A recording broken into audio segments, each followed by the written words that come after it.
Hello everyone, and thank you for joining us today to celebrate the 10th anniversary of درخت Danish Library. درخت Danish Library aims to empower and support Afghan women by providing them access to open educational resources. At a time where women's freedoms have been heavily restricted in respect to obtaining education, working freely, and a few days ago, even on how and when they speak. Today we will be further discussing how درخت Danish is expanding and working to support Afghan women. To divulge into this further, I'm honored to invite Dr. Laarin, Ootts, Executive Director of Canadian Women for Women in Afghanistan.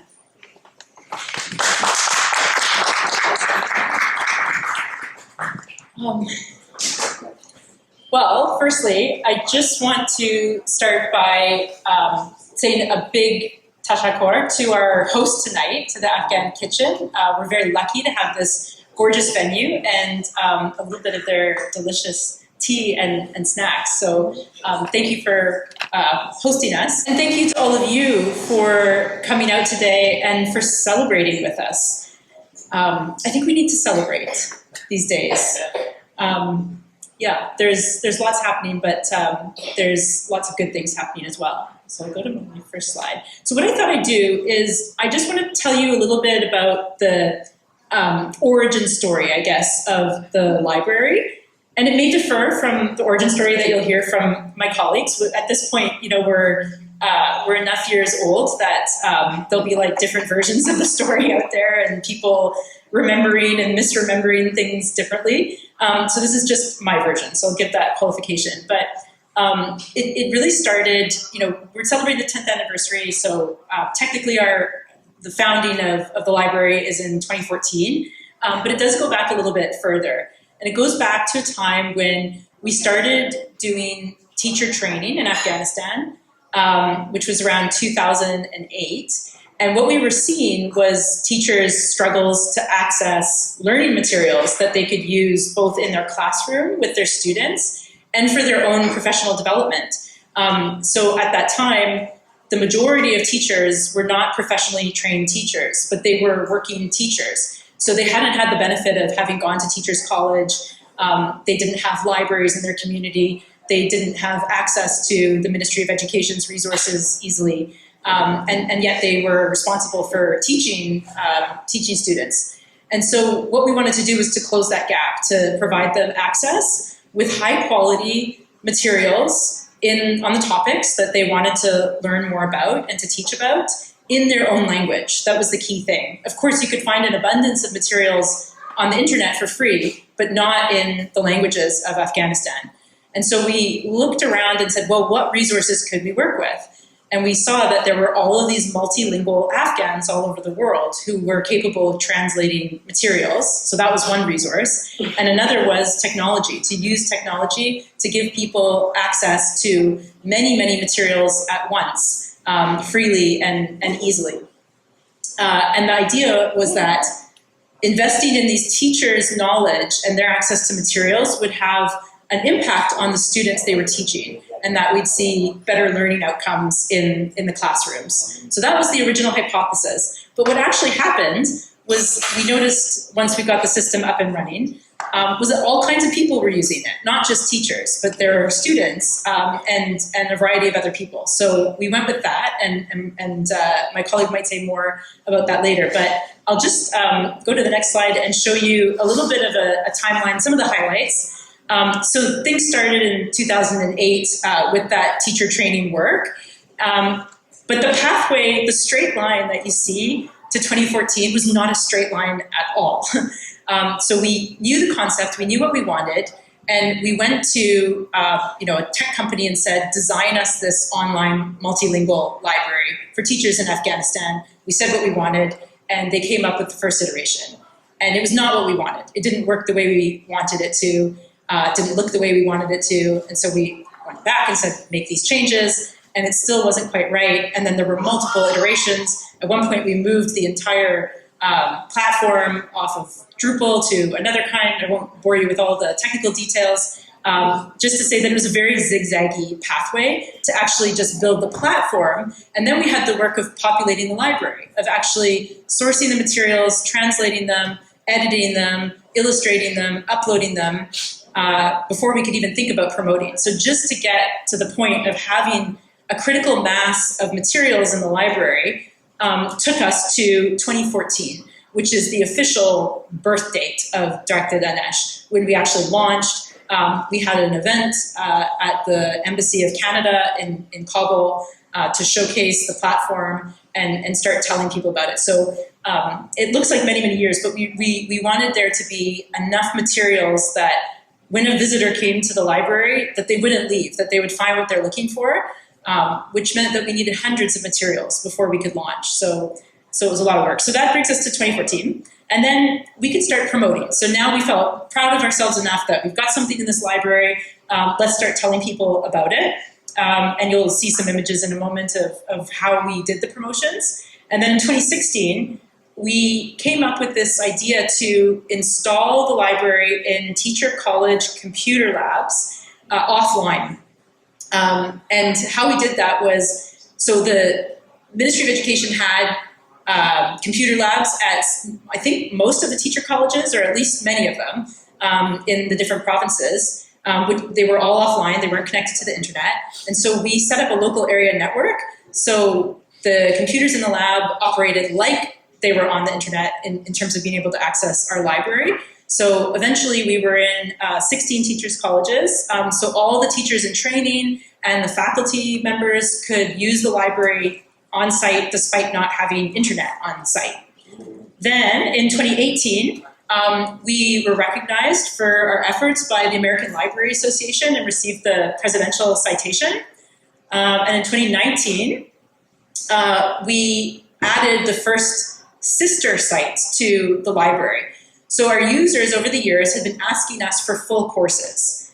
They would say, we like the videos, the books, all of this stuff, but we want to take a full course on the website. Do you have something like that? And we didn't, but we got to work making it.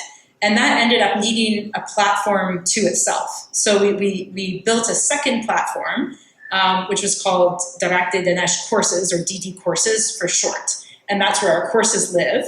But it was easier said than done. So it took us a long time to publish the first course. And then, of course, I don't need to tell you what happened between these two circles. But in 2022, it became clear that we were going to need a third platform because we needed to find a way to restore access to secondary education for girls who had had that right taken away from them. And so we launched DD Classroom, which is our online high school. And so that's the youngest branch of the tree. And together we now call these three things, DD Library, DD Courses, and DD Classroom, we call them DD Academy. So that's the umbrella for the three branches of the tree. And then here we are today celebrating a decade of having these tools out in the world for people to use. So I'll just show you a few pictures. So yes, so this is part of how we started getting people to use the library. Mr. Parwani would go and do demonstrations at teacher colleges, at schools, at NGO offices for communities, walk them through, how to open an account, how to log onto the library, how to search for what you're looking for, how you can use the resources, that you can not only use them as they are, but you can adapt them, you can translate them into another language, you can change them, you can mix and match. So sort of teaching about open educational resources. Next slide. So yeah, just some more classroom pictures and some girls at a high school in Kabul using the library for their homework. So this was very hands-on work. We used other methods like social media. We have instructional videos on the website, but the real work was being out in communities, telling people how the library worked and what it would do for them, and getting them to actually put it into practice. And that happened under Mr. Parwani's leadership. Next slide. And we would go to events in Afghanistan, different exhibits and fairs, and set up a table and have a little laptop open so people could try out the library for themselves and give out all our swag. Next slide. We tried all kinds of things, stick on tattoos. We had billboards all over the country. They had to be really big to be seen above the blast walls in Kabul, but they could be smaller in other locations. We had them in urban areas and in rural areas. Next slide. So this is when we received the American Library Association, but I think we were all in Afghanistan at the time, so we had to get our friend, Dr. Rebecca Miller, to go accept the award on our behalf in, I think it was in New Orleans in 2019. So she did that for us. Next slide. So what do we have today? We have close to 8,000 learning materials in the library. You will find them in 9 different languages. So, of course, we have the 2 national languages of Afghanistan, plus English, plus 6 minority languages. And we feel that work is very important to help preserve the language diversity of Afghanistan and support language standardization and just sticking with our belief that people should be able to read in their own language. They should have access to storybooks for their kids in their own language. Sorry, just go back for one moment. We see this number, you see 51,000, so that's our visitors in the last 30 days. I took those numbers yesterday, so that was as of yesterday. We see this fluctuate quite a bit. It never goes lower than 30,000, but sometimes it goes above 100,000. We've seen it go to 130,000. So at any given moment, there are many people on the library. Over 90% of them are physically in Afghanistan.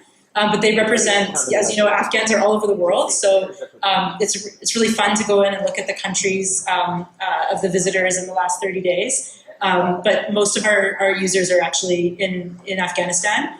And over time, that's added up to millions of people who have used the library. Next slide. So I just want to sort of explain a little bit about the methodology of why this solution? Why did we choose this as our answer, our contribution? And in part, it comes from, I guess, my own practice, and I don't know if it's the right or wrong way, it's just what I do, of kind of digging deeper and trying to always look for the root cause. And I'll kind of land somewhere and then later realize, oh, I didn't dig deep enough. I got to dig further. And I've done this for the last 20 years, and I'll probably do it all of my life, but to kind of explain where I've landed underground up until now. Initially, I showed up in Afghanistan in 2003 with this idea that the answer in the aftermath of the country's experience under Taliban rule until 2001 was human rights, and it was human rights advocacy and sort of the practice of human rights. But I revised that once I arrived because I talked to people and to women in particular, and they said, yeah, we know about human rights and we believe in human rights and we want to have rights, but what's standing between us and rights is illiteracy. And so I went back to Canada with my tail between my legs and I enrolled myself in university once again and sort of redid my higher education in literacy and language education. Because they had helped me understand this link between rights and education, that the pathway to human rights lies through education.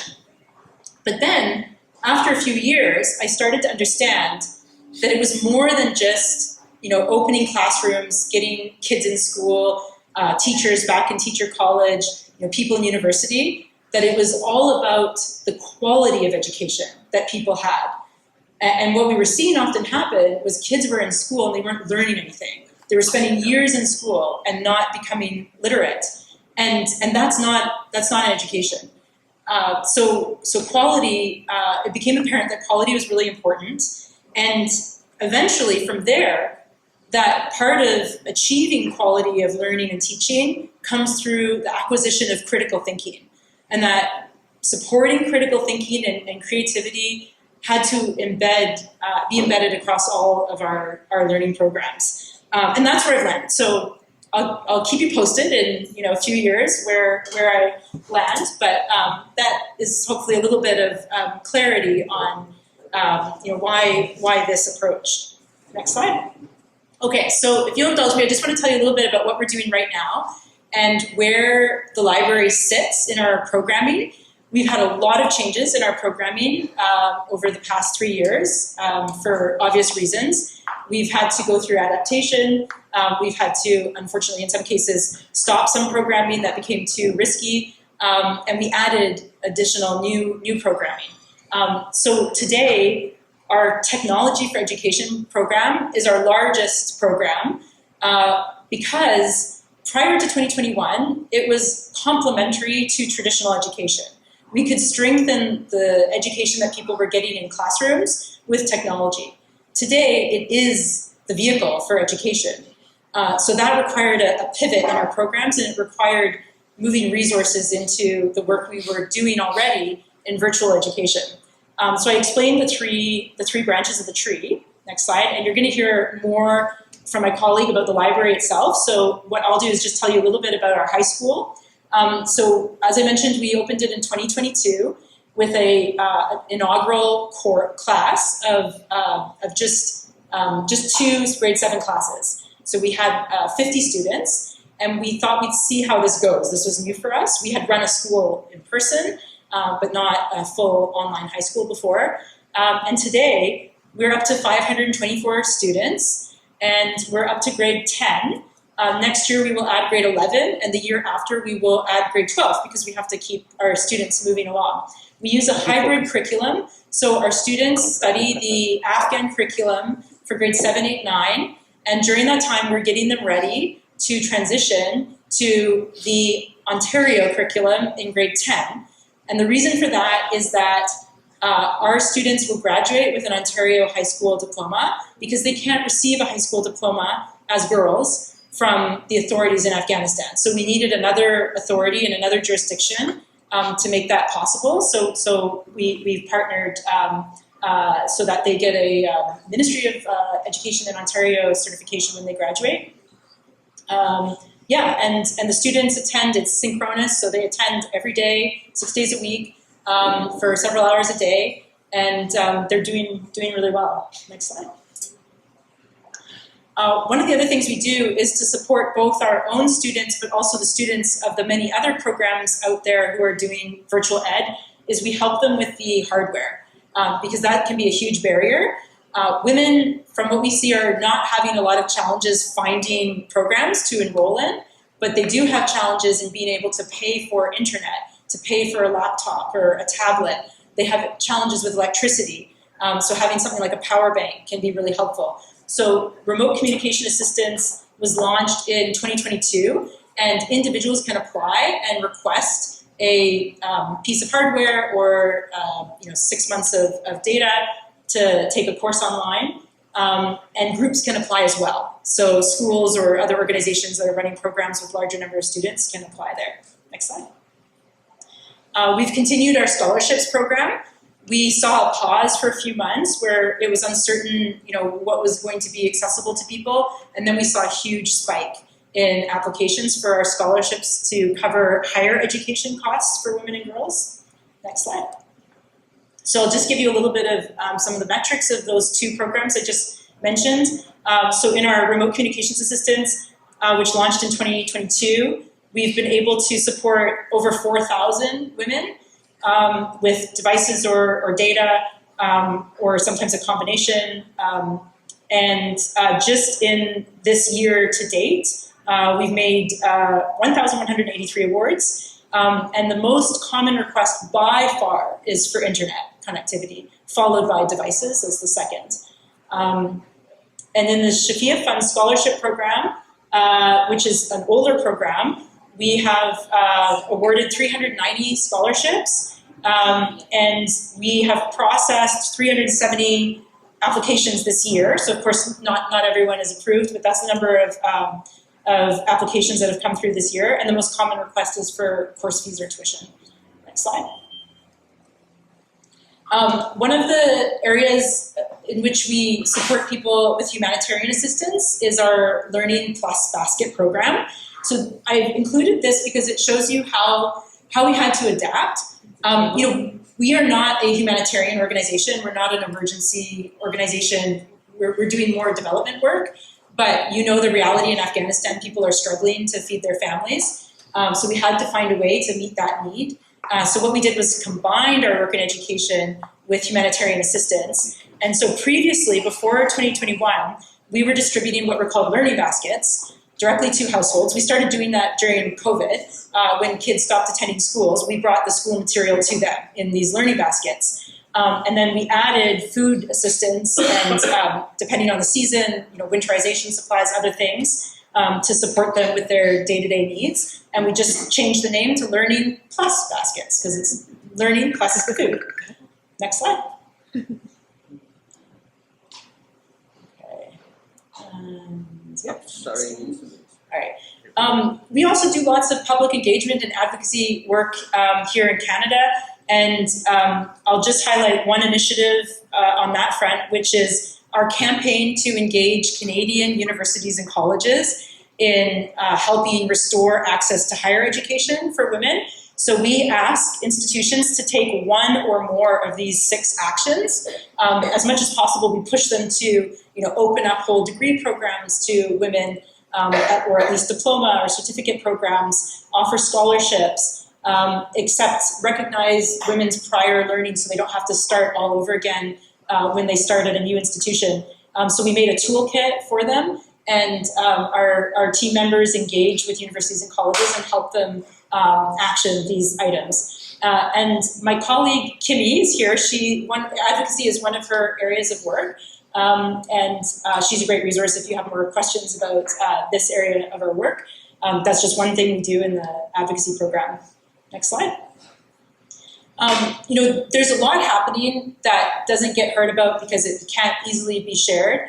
But we recognize that there were all of these actors out there doing virtual education and kind of going on their own, whereas it made sense that we talk to each other, that we coordinate, that we work together. So we've been part of the Alliance for Education of Women in Afghanistan, which currently is 70 organizations that have come together to pool resources, to coordinate, to share information, to advocate together. And we've played a leadership role in that work. We're on the steering committee of the Alliance, along with Stanford University, the UNHCR, the American University of Afghanistan, and a couple, Arizona State University's Education for Humanity, and a few other programs. So that's a very active, growing network that helps us play a role in coordination. Next slide. So that's a sampling of what we're doing. We are doing other things that I won't have time to tell you about, but these are some of them. And you will find information about this work on our website. We are also working with Afghan communities in Turkey and Pakistan with our digital learning centers, including providing secondary education and other services there. We've continued to do teacher training. We have all of our online courses. And my other colleague, Nahid, who is with DD Courses, so that second branch of the tree, DD Courses. And she has a tech background and is the person behind the scenes who stands up those courses. And how many courses do we have now? Do you know off the top of your head? The current published ones? Yeah, so there's 12 courses on DD Courses and another 6 or so in the pipeline coming. So more will be published by the end of the year. And you can take them too. They're free for everyone. Some of them are in partnership with universities. So you get a certificate issued by that university. And they're self-paced, so you take them at your convenience and in your language. Okay, next slide. All right, so just to shift gears slightly, I wanted to, just zoom out a little bit. This is what we're doing, and this is our world, and we derive a lot of hope from the work that we're doing and the fact that allows us to interact with people in the country and hear their stories and their triumphs and their challenges. But it's a dismal situation and it's not right. And one of the things I wanted to say while I'm here and speaking to you as mostly Afghans in this room is that I'm really ashamed at the world's silence in response to what's happened in Afghanistan. And I don't know, I've really tried to understand, but I don't know how anyone could hear the stories coming out of the country and not have their heart stirred and not want to just scream in rage. I don't know how anyone could hear about the story that was in The Guardian recently of the woman who was gang raped in prison, who protested, was an activist, and was gang raped by the Taliban, and then had her video sent to her. I don't know how anyone can hear the stories of the organized and systemic sexual violence taking place in prisons, a story that's been courageously covered by Hashde Sob's investigative reporting. I don't know how people can hear about the girls being married off as children by starving families, the rising cases of femicide, the attacks, the murders and disappearances of journalists, of civil society activists, of people who worked with the previous government, who were part of the previous military. I don't know how people can hear of the hunger killing children from one side of Afghanistan to the other. And that's because of the mothers who can't work, because of the policies of the regime, and because that regime has tanked the country's economy. So there's blood on the hands of the Taliban, and by extension on the hands of every party that helped put them there. That said, I do remain hopeful, but the last 3 years have really caused me to believe that we don't actually have civilization in the world yet. Because when these crimes against humanity happen with our full awareness that they're happening and the world turns its back, then, my God, we're still in the dark ages. And that's how history will look at us. Values like human rights and the right to choose your own representatives, to political participation, to equality, these things have only been achieved when everybody has them. They're not just for some people and not for others. Rights are universal or they're nothing. So next slide. I wanted to show you a letter that I got 2 weeks ago from a 15-year-old girl who had recently left Afghanistan. She's living in Pakistan as a refugee with her family. Her name is Tahira. And you can read it for yourself. But the part I'd highlight is where she says, "We want the world to hear us, see us, and feel us. We are not dead in a corner. We are still alive with our hopes and dreams." And I think of this often, when I read a letter like this, it really counters the narrative that the Taliban are trying hard to put out in the world, that this is a conflict between them and their ideology and the West. Just last week, with the news of the new rules that are being imposed, including new rules on women not being allowed to speak and show their faces, they've responded to UN criticism in the past couple of days by saying, this is simply the West being arrogant. This is simply them not understanding our culture, not being respectful of our religion. And that's really in their interest to spin that narrative. Rather than the narrative of Afghans oppose what we're doing. Afghans criticize what we're doing. And when I read a letter like this, it makes it very clear that the greatest opposition, the greatest resistance of all to this terrible ideology is coming from Afghans themselves. And yet, around us, I hear and see people living in the West falling for this narrative because it's convenient for them to fall for that narrative. So we have a lot of work ahead of us because we have to tackle what's going on in Afghanistan. We have to be there for people living under the regime and what they're enduring. And we also have to face our own society and ask them hard questions, looking closely at our culture here in Canada, and ask those around us, why are you not outraged when you hear of this happening? Where are the protests in the streets? Who is feminism for? Is it only for Canadians or Westerners? Do human rights have borders? Did the ideals of the Enlightenment have an expiry date? So there's these two parallel battles happening, and they have to be fought together. That's the only way. There's just not enough of us screaming loudly enough to be heard. So we need a groundswell of rage. Next slide. That said, it will eventually happen. When the Taliban were not the governing authorities, but the insurgents, when they were an insurgent force, there was a saying often repeated that was attributed to them, where they supposedly said, you've got the clocks, we've got the time, meaning that they would just wait out NATO and the Americans. But there's something else that has the advantage of time, and that's good ideas, like free access to information, the pursuit of knowledge, and ensuring every person, no matter who they are or where they are, has the right to learn and can grow into the person they're meant to be and realize their full potential and therefore benefit the world with that. Ideas like this will prevail. Their time will come.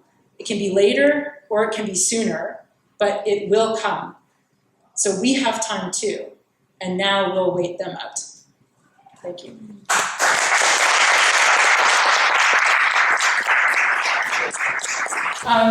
I have to mention that in these 10 plus years of work, the library has become synonymous with somebody in this room.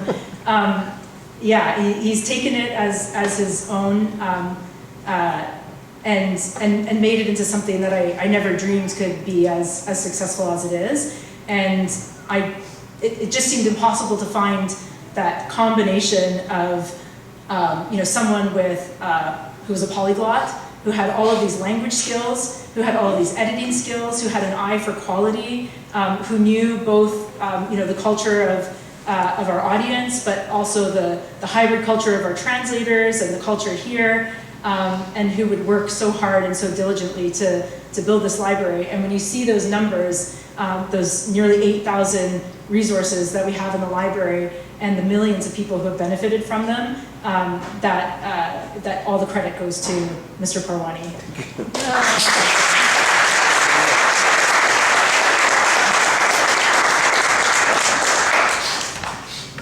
Thank you so much, Dr. Oates, for providing us the context in which DDL is operating in Afghanistan. It is also safe to say that DDL activities have not gone unnoticed within the Afghan community.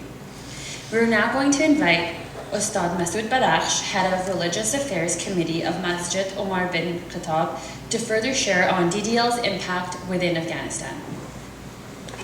Bismillah ar-Rahman ar-Rahim. Nahmad wa nusalli ala Rasul al-Kareem. Yarfa illah alladhina ilma minkum walladhina utul ilma darajat. خواهران و برادران بسیار گرامی، السلام علیکم و رحمت الله و برکاته. Good evening. ما با یک دو مصرع شعر بیت کوتاه آغاز میکنم، چون اسم درخت دانش جناب پروانیس به گرامی انتخاب کردن.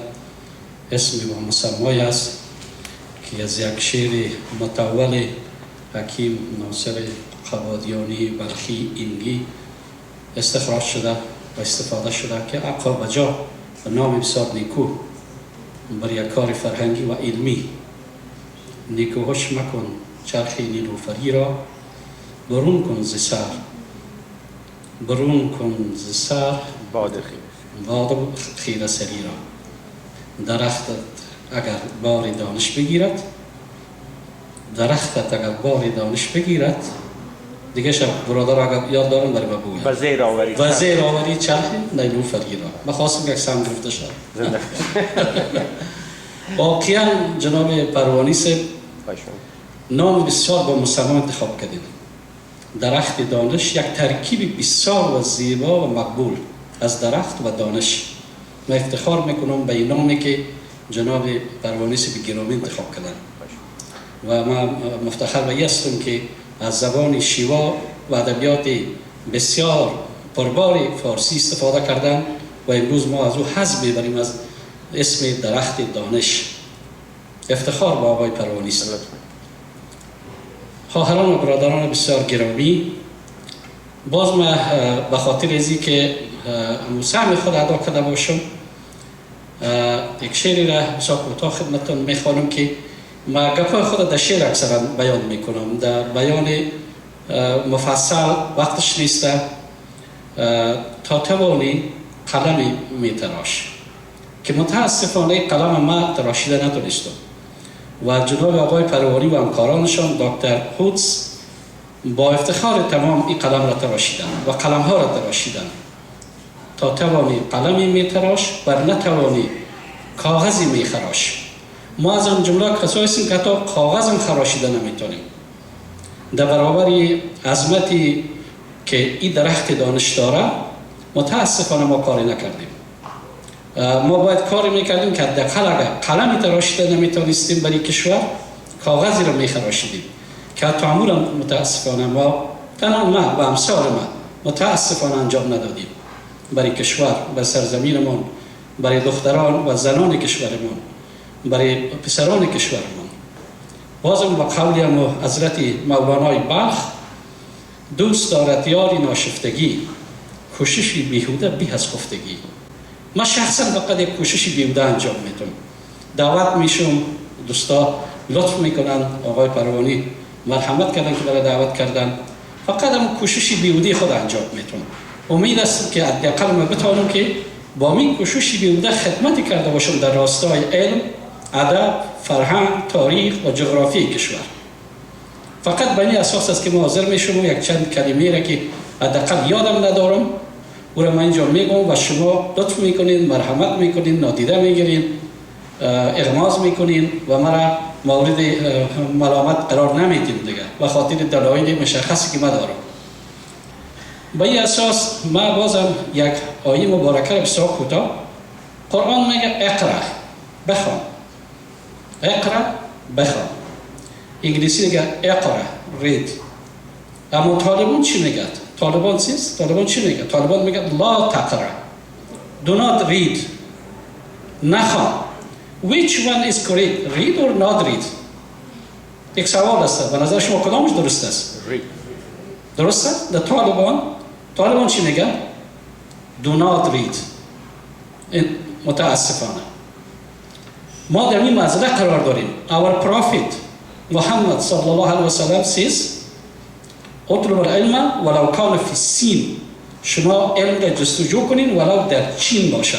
آیا در چین درس شریعت داده میشد؟ آیا در چین حدیث و فقه و تفسیر بود که پیغمبر خدا فرمود؟ 1400 سال پیش تشویق کرد که شما بروین در چین علم یاد بگیرید. Our prophet Muhammad صلی الله علیه و سلم says seek knowledge. If it is in China, this is our prophet hadith. I don't know why Taliban, I don't know. Terrible ideology. I want to say something. Dr. Lارین اوتس, thank you so much. Thank you so much. Congratulations to you. For 2 decades, your impactful efforts in providing educational opportunities for the Afghan girls and women in Afghanistan. Thank you so much, Dr. Oates.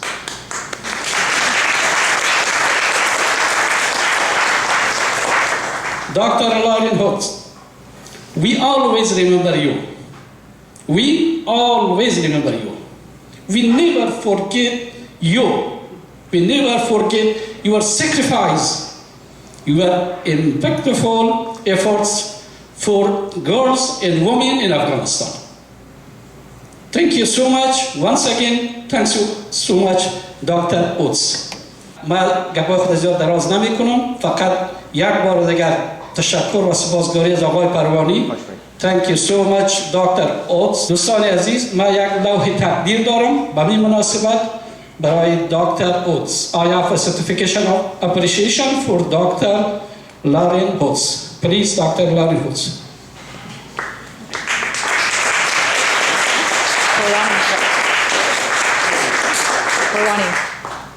Thank you so much.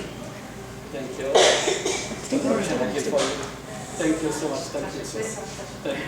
Thank you. Just touch on the action and add enough cheese.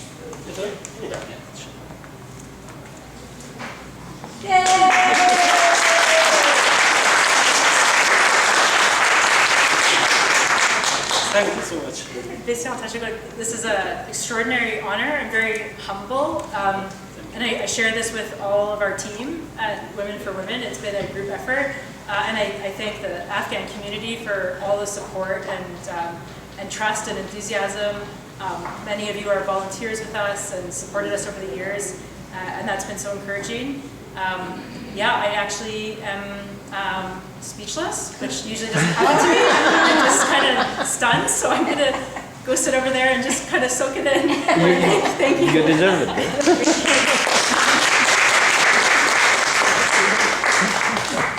Thank you so much. For our next speaker, it is my greatest honor, especially as someone who's personally known this individual. And now I have my own daughter, and I'm very honored and very thankful to have a father like this, who not only has instilled these values within us, but has worked every day of his life to be able to support women and girls across Afghanistan to be able to access the same resources, the same education that he's always worked so hard to provide for his 3 daughters, and now his granddaughter as well. So please help me give a warm welcome to my dad.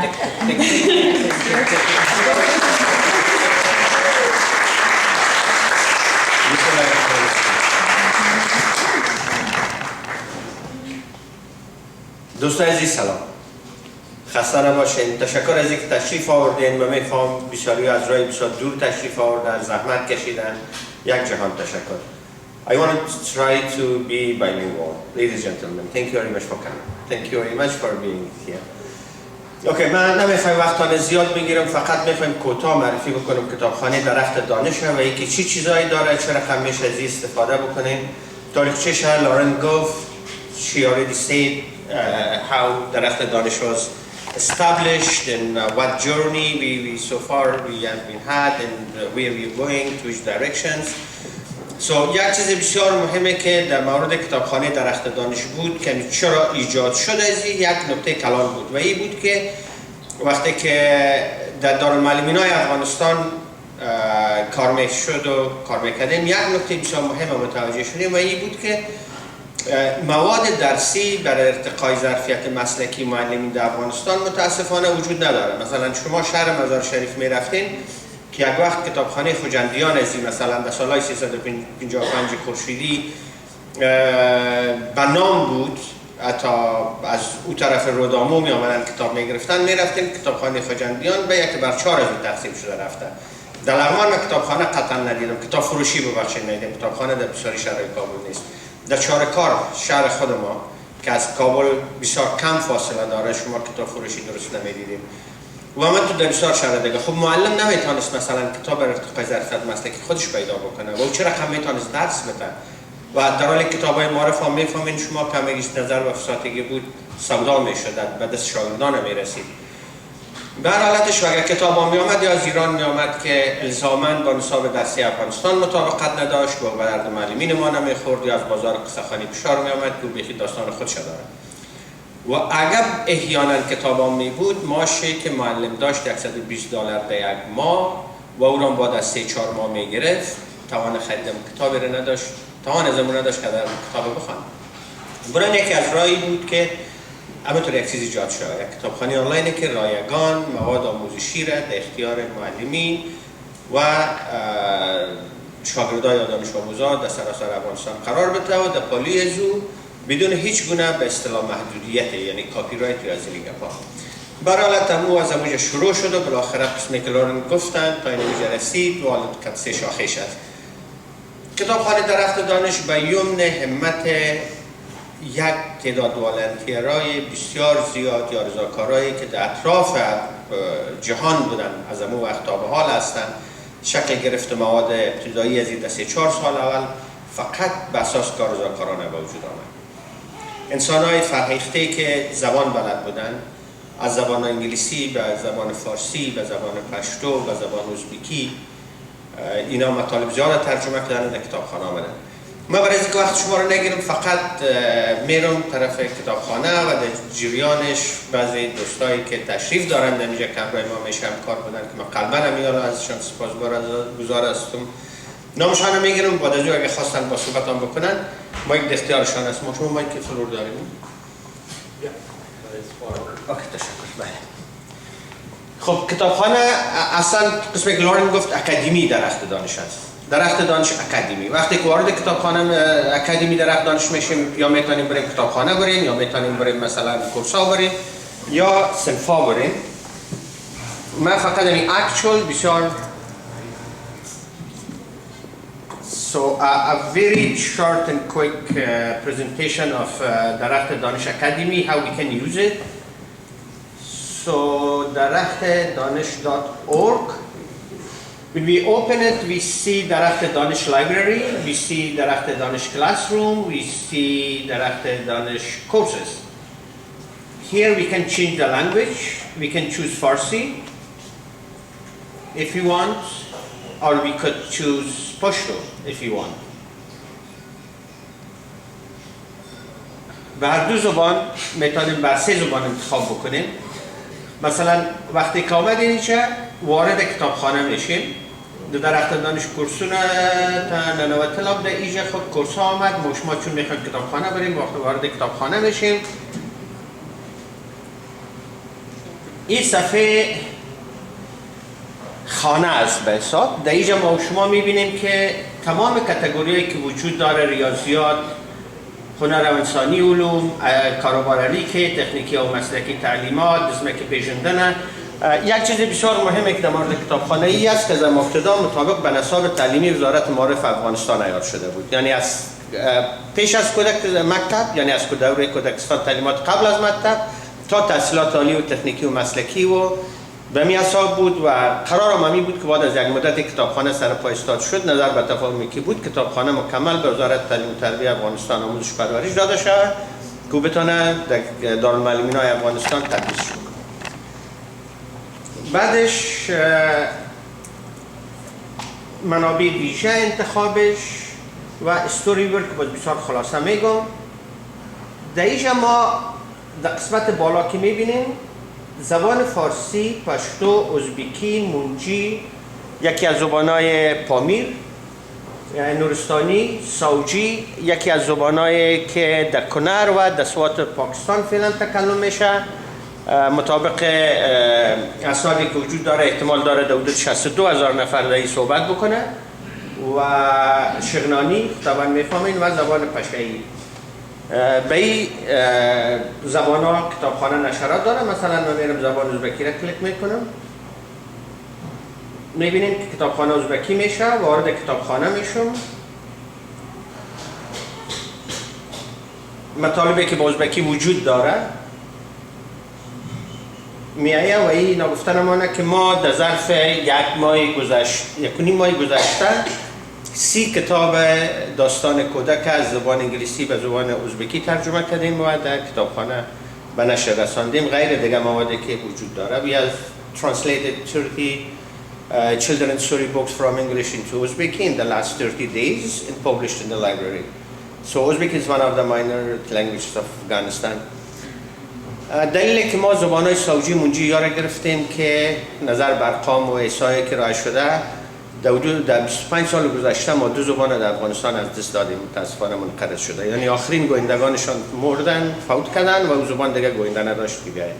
و ما این زبانایی که اقلیت بوده تا جایی که تانستیم کامپیوترایز ساختیم. می‌بینید که برشان الفباس و همه چیز وجود داره و زبان‌ها برش تکلم میشه به حالتش. و به این شکل دیگهش. خب من مثلا در فارسی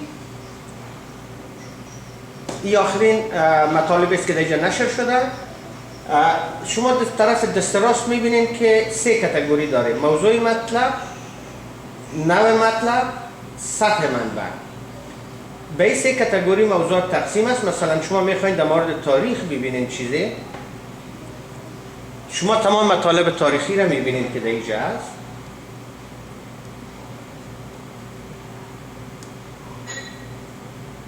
برم خیلی هم وجود داره دیگه.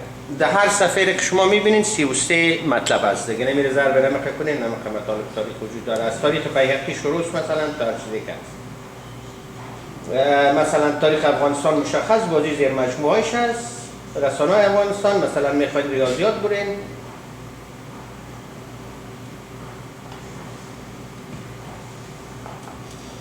یا مسائل ریاضی از صنف اول تا صنف 12 با ما برای اینکه آسان‌تر بسازیم چون مشکلات فعلا همه میفهمیم در افغانستان زیاد است، ما تمام تمرینات مضمون ریاضی را از صنف اول تا صنف 12 را حل کردیم، در 2 مجموعه کتابخانه به نشر رساندیم که هم به معلم آسان شد تدریسش، چون حال نظر به مشکلاتی که وجود داره کسایی که معلم مسلکی هم نیستن مجبور شدن تدریس بکنن، بنابراین اینا نیاز به کمک دارن. و یکی از بخشایی که ما به کمک ضرورت داریم در کتابخانه می از دوستایی که توانمندی زیرا دارن، مثلا ریاضی، مثلا فیزیک، مثلا کیمیا، مثلا بیولوژی، میشه یک کتاب درسی را انتخاب بکنن، مثلا صنف 8 طور مثال میشه فصل اول دوستش هم تمرینات حل بکنن، یا مضمون تاریخ یا هر چیزی که اسمه تبع روان بکنن ببینن. مثلا شما فقط اینجا ببینید که اینی احصایه و احتمالات است، یک مضمون supplementary resource for mathematics 1285 downloads so far تزویر. That means مردم استفاده میکنن. این ویدیو کلیپ است حالت 2 مثلث قائم الزاویه مثلا، چون در یوتیوب است 15 تا، اما این دیگر حل مشق تمرینات فصل 7 فصل 8 و فصل 9 ریاضی صنف اول اصلا 63 دانلود شده. به این ترتیب استفاده میشه از طرف شاگردا، از طرف دیگران. همچنان کاتگوری دیگه که میشه که مطلب جستجو کرد نوع مطلب است. مثلا شما تنها میخواین که تصاویر ببینید، میخواین تنها شعر مثلا بشنوید بخوانید. تمام مطالبی که شعر از دواوین شعرا و مسائل کتابای مربوط به از میبینین همش تا جایی که وجود داره، از دیوان شعر پروین اعتصامی گرفته که کلش تا دیگرها و کاتگوری دیگه ما سطح منبع که از کودکستان شروع شده تا تحصیلات عالی و ثانوی و مکتب شبانه و هر گونه سطح. و ما یک واژه‌نامه درست کردیم، واژه‌نامه ما تصور گلوسری و این گلوسری بسیار کاربرد داره و نگفتن ما که بینندام زیاد داره. یکان دفعه واز نمیشه، باز ما کم میایم وقتی که پرزنتیشن میتونم. Sometimes you need it, it doesn't open. So yeah, خود سردی باز پسان میم این آمد. این مثلا اینی مضمون شما میخواین ببینید نقل مضامین ما گرفتیم، طور مثال میخواین ریاضی، دکشنری ریاضی افزودن نمیکنیم، فیلترش میکنیم، فیلتر میشه میایه vertical angles به فارسی زوایای عمودی زاویه به پشتو در حدود، چون ما خود مرتب کردیم 3800 اصطلاح ریاضی به فارسی و پشتو ترجمه شده در اینجا وجود داره. این همینطور در دیگه مضامینی که وجود داره در اینجا است. به هر حالت اینی مطالبی است که در اینجا وجود داره. تمام مطالب کتابخانه درخت دانش بر اساس Open Educational Resources که لایسنس فری نشر میشه، یعنی هر کس که مطالب میبینه این مطالب میتونه دانلود بکنه، میتونه تکثیر بکنه، میتونه تعدیلش بکنه مطابق نیازهای فرهنگی و محیطی خودش، میتونه به او بیافزایه به اصطلاح و اینا نشر بکنه.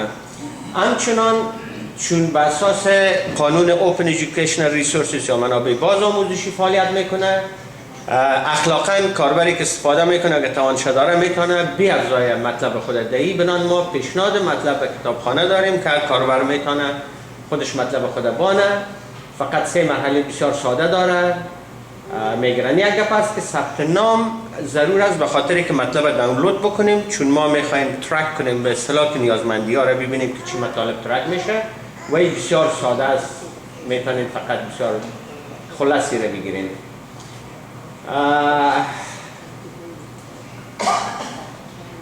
دو چیز میخوایم عرض کنم. یکی کاری که ما در قسمت ادبیات کودک کردیم، ما در حدود 580 کتاب ترجمه کردیم از زبان انگلیسی به زبان فارسی و پشتو، کتاب اطفال، کتاب کودک‌ها، و بسیار خوشحال هستم که قسمت زیاد از این ما صوتی هم ساختیم، یعنی صوتی هم در کتابخانه وجود داره و باز هم بسیار خوشحال هستم که بسیار بینندام داره.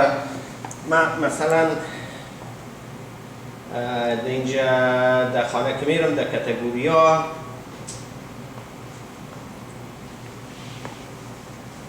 ادبیات کودک کلیک میکنم. این کتاب هاییست که از ادبیات کودک هست. بخش دیگه میخوایم که we have some volunteers ours here present. I would like to thank them. We have one of our partners here, which during last 2 years, we had a very good relationships actually, and we adopted many resources from them and published in the library. Let me search, and I type here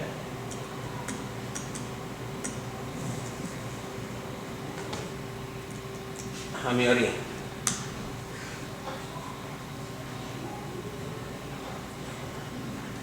Those all resources که ما از نشر همیاری ایرانیان گرفتیم. خانم سیمای غفارزاده، جناب خومن، یک جهان سپاس از همکاریتان.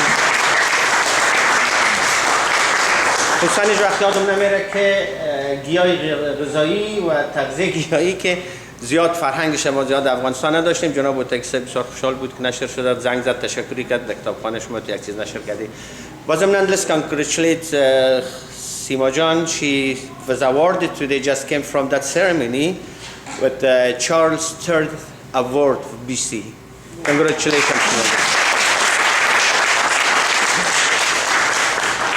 تشکر. باز اگر میخواستین چیزی گفتنی داشتین میتونین پس لطف بکنید چند دقیقه. همچنان من یک دو نام دیگر هم تایپ میکنم، اینجا یک دو سه نام دیگر رو تایپ میکنم. من مثلا اینجا یک تایپ میکنم، در مثال باشه اگه سنجر تایپ کنم چی میاد اینجا. چند کتاب کودک سنجر ترجمه کرده به کتابخانه، وبسایت دانلود هم شده. تشکر، همیشه سپورت کرده. و محفل امروز هم به همکاری 8 صبح روزنامه 8 صبح، کارزار فارسی در بیستی که آقای باجکیان تشریف دارن همیشه، و همچنان نهاد خط سیوم پله تشکر بسیار زیاد. یک جستجوی دیگه میکنیم. ناصر هوتکی. این کتاب هاییست که آقای اوتکی ترجمه کردن. بسیار زیاد تشکر. جناب اوتکی همچنان 4 کورس آنلاین ما را ترجمه کردن. He has translated 4 or 5 even, right? Courses, online courses, the content from English into Farsi, which people use it. Nigel will talk about it. And this is the audio books as well. And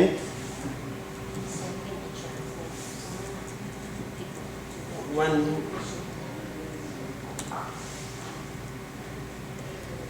Basir Beta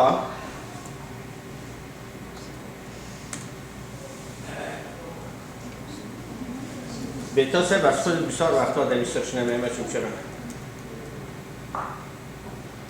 اینه خصوصا نوشته گاندی و مسیح نیروی رایت بخش محبت 424 دفعه دانلود شده و 463 دیگه. یک جان تشکر بیتا سه با من تشریف دارم.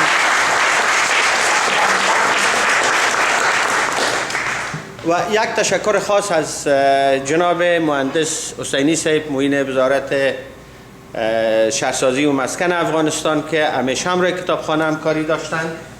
مگر تخلص جناب مبارکشان تایپ کنم. جناب حسینی صاحب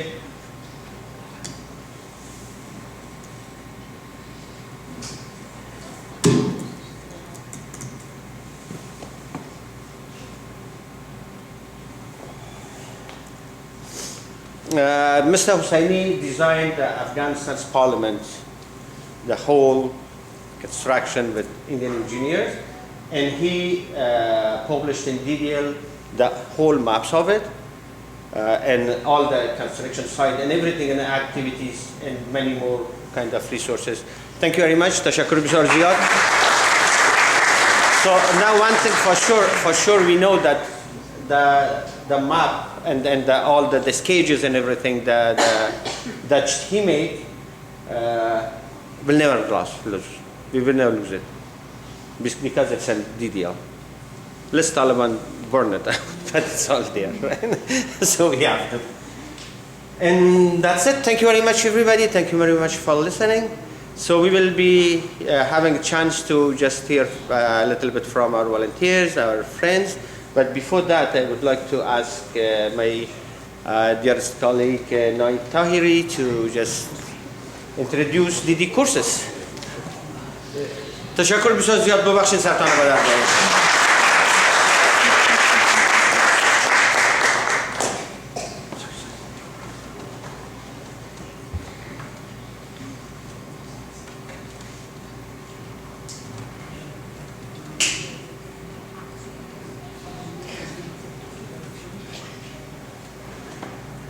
من اولا سلام عرض میکنم خدمت همه. خیلی خوشحالم که اینجا هستم و خیلی ممنون که تشکر آقای پروانی که از من دعوت کردین که اینجا باشم. دوما باید بگم که من واقعا خیلی خوشحالم که بخشی از تیم هستم و میتونم کمک خیلی کوچیکی بکنم به این کار خیلی بزرگی که عزیزان دارن انجام میدن.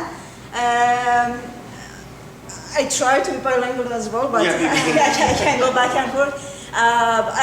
I just said hello, and I'm really happy to be here today, and I'm also really happy and honored to be part of the team.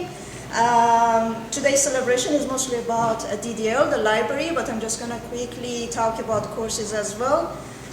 So as Mr. Parvani showed you, so if you go to the website, we have the library and the classroom and courses. So وقتی سایت رو چک میکنین میتونین هم کتابخونه برین، هم classroom، هم courses. Just gonna quickly go to courses. ما یه سری کورسایی داریم که در واقع کورسای رایگان و اوپن هستن که هیچ نیازی به این که اکانتی ساخته بشه یا در واقع شما خیلی رایگان و بدون هیچ مشکلی میتونید بهشون اکسس داشته باشین.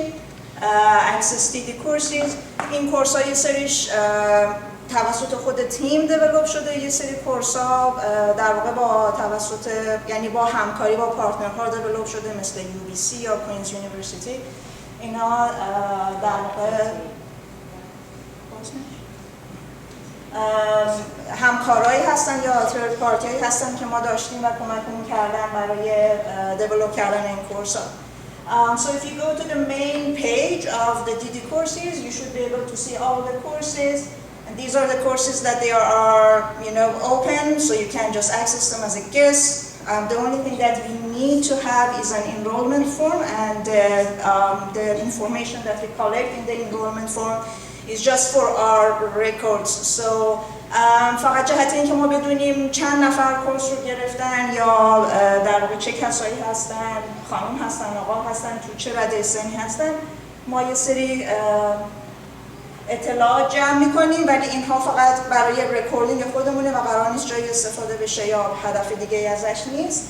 موقعی که انرولمنت فرم رو پر میکنین، اطلاعاتتون رو وارد میکنین، اکسس دارین به کل مطالبی که اینجا هست. مطالب توی چند بخش تقسیم بندی میشن و بر اساس اون مطالب شما هم در واقع نوشتار دارین، هم فیلم هست یا کلیپ هست که میتونین ببینین. بعضن اکتیویتی هست در کورس، مثلا حالت تست که در واقع برای خودتون هست که چک کنین که آیا مطالب براتون آموزنده بوده یا نه. و غیر از این آخرش هم میتونین در واقع یه سرتیفیکیتی بگیرین که به اسم خودتون هست و از اون میتونین استفاده کنین جای اگر خواستین. برای هر کورس همونطور که آقای پروانی نشون دادن شما میتونین زبان رو عوض کنین. So right now we offer courses in English, Farsi or Dari and Pashto. زبان رو میتونین عوض کنین به انگلیسی، به فارسی و پشتو میتونین درس ها رو ببینین و همینطور این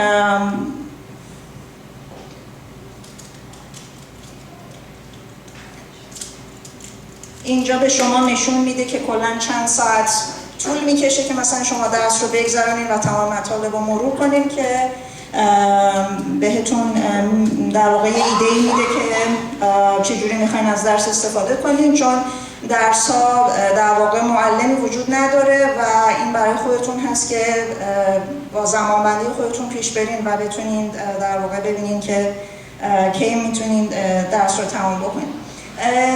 به غیر از اون چند تا عدد کوتاه من میخوام نشون بدم به شما. من فایل رو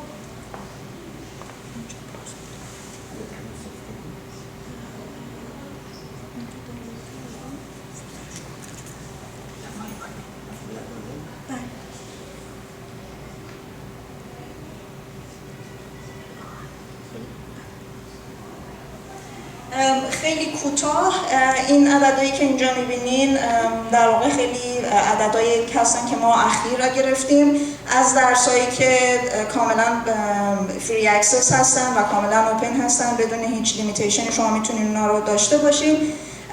تعداد کسانی که درس رو گرفتن و تعداد کسانی که درس رو کامل کردن از در واقع مال ماه اگست هست و اگر بخوایم یک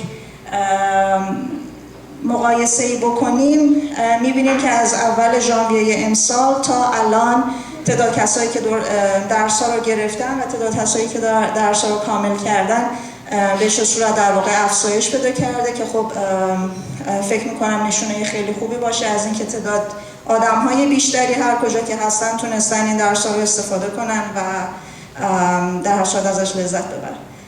اگر من چیزی رو جا انداختم نه خیلی ممنون بازم از همگی که اینجایین. Thank you everyone very much and I'm just going to pass it back. Thank you very much. من بیشتر از 4800 یا حدود 5000 تا مال از کورس فارغ شدم. خب فقط چند سخنرانی کوتاه داریم. تشکر از اینکه بسیار حوصله کردین. Thank you very much for your patience. So بعد از خانه کوتاه یک پنل داریم و باز انشاءالله محفل ما اونجا به پایان میرسه. نمیفهم از خانم سیما غفارزاده خواهش بکنم تشریف بیارن اما مایک هم اونجا بیارم خدمت شما. میتونیم تا اونجا برسیم اینجا؟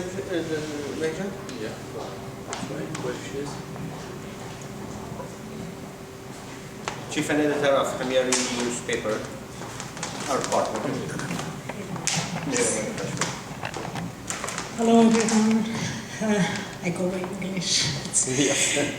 I was so impressed by Dr. Oates' presentation actually. Congratulations on the 10th anniversary of Derخت Danish Library, and I was so amazed with the amount of work you have done, so impressive. My name is Sima Ghafarzadeh. I am the editor-in-chief of Hungary Media. Hungary Media is a bi-weekly magazine published in Vancouver for 8 years now. It's in Parsi. And also one of the founders of Raha Publishing, fairly new. We just started like a couple of years ago. We publish only, our focus is on Farsi books. And of course, mostly on the, basically, of course, books that are censored back home and cannot be published there. So I'm so happy to be here within the Afghan community. I'm so honored to have friends like Mr. Parwani, Ms. Marija Bakhtari, Mr. Sanjar Sohail. So happy that we have this collaboration, and it's our honor that you use our material in Derخت Danish Library. I don't bore you much, just to let you know that recently, back in April of this year, we hold the very first Farsi book festival in Vancouver, and that was with collaboration. That was a collaboration actually work. It was like with Derخت Danish Library, #Soap, and several other organizations, and basically mostly literary based actually societies and organizations. It turned out it had a very good turnover. Like it was very well attended. It was a good success, we believe, and we hope that we can continue this and make it actually an annual event. So that's pretty much it. Thank you very much for giving me a few minutes to say this. Thank you.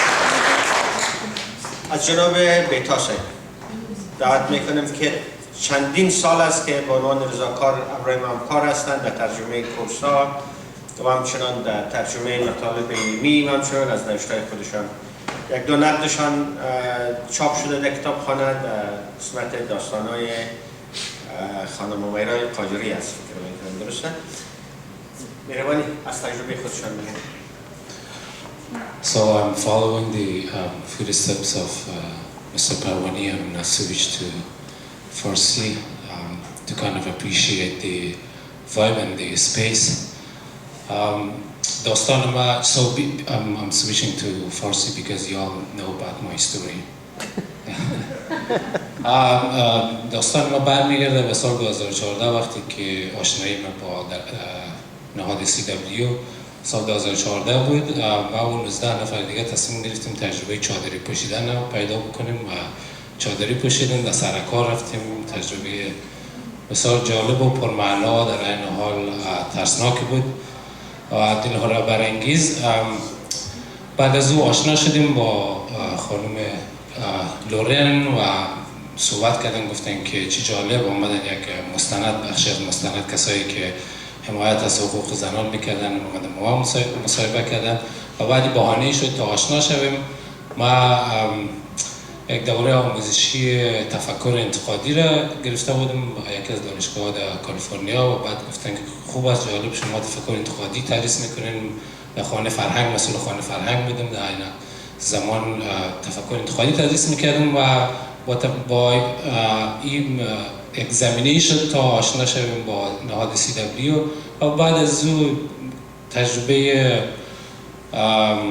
آموزش، تفکر انتقادی، موضوعات آموزش پرورش در افغانستان و بعد از او سقوط تا زمان سقوط کابل و سقوط کابل که اتفاق افتاد. دوستایی که میبینین در اینجا شنونده کانادایی چپتر ونکوور خصوصا بسیار کمک کردن با ما و بسیار از دوستای دیگه که برسیم در اینجا. با این پیش زمینه خواستم تجربه خود بگویم و یکی چند سال است با نهاد افتخار همکاری دارم و ما یک گروهی یا یک بخش داریم که او ترجمه میکنیم. همونطور پروانی صاحب گفتم با زبانهای مختلف و مترجمهای مختلف داریم. یک گروه ویراستار داریم، متون به دست ما میرسه، ویراستاری میکنیم. ما افتخار ترجمه بعض از آثار هم از انگلیسی به فارسی و به پشتو داشتیم و دوستایی که علاقمند هستن میخواین بخشی از گروه مترجمان باشن با ما تماس بگیرن، میتونن بعد از اینکه برنامه رسما با پایان رسید با ما صحبت کنن، ایمیل آدرس ما رو بگیرن و به گروه ما بپیوندن و ما همیشه استقبال میکنیم از هر نوع ابتکاری که بتونن به خرج بدن دوستا از هر زبانی که شما توانایی ترجمه دارین به یکی از زبانهای افغانستان ما استقبال میکنیم. سپاسگزار هستیم.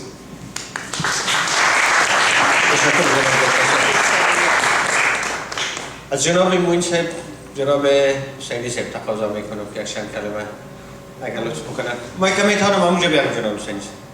مایک میتونم همونجا بیارم. زحمت میکشید.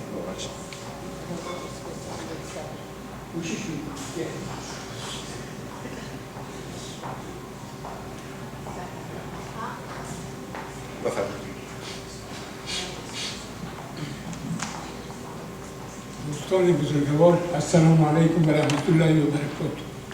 من فکر میکنم که همه مسائل گفته شد، منتها ما این روز فرخنده، این روز تجلیل به همه بزرگانی که در این مرکز فرهنگی بسیار واقعا خوب همکاری کردم، ما تشکر میکنم از ایشان و خصوصا از جناب دانشمند ما آقای پروانی واقعا در این زحمت زیاد کشیدن، بسیار زیاد تشکر میکنم. خداوند موفقیت‌های زیادتر نصیبشان بکنه. السلام علیکم و رحمت الله و برکاته.